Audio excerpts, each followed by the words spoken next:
বাবা হাল্ক, আমার শাড়িটা ছিঁড়ে গেছে, এইটা পরে কেমনে থাকি? তুই কিছু একটা কর বাবা। আচ্ছা মা, আমি আজকেই শাড়ির ব্যবস্থা করতেছি। মায়ের শাড়ি ছিঁড়ে গেছে, বাড়িতে বাজার সদাই নাই। আজ আমাকে কাজ করে টাকা জোগাড় করতেই হবে, অভাব দূর করতেই হবে। এই যে ইঞ্জিনিয়ার সাহেব, আমি কাজ করতে চাই, আমার খুব কাজের দরকার। হাল্ক, তোমার অনেক বড় শরীর, তোমার জন্য একটা কাজ আছে, কিন্তু অনেক রিস্ক আছে কাজে। করতে পারবে তো?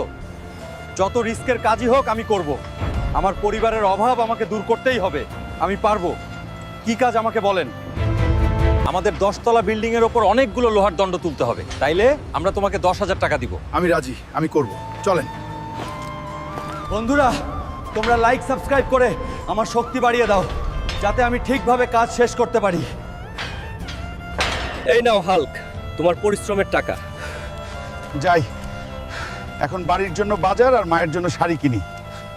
আমার মায়ের জন্য একটা ভালো চাইতে শাড়ি দেন, তাড়াতাড়ি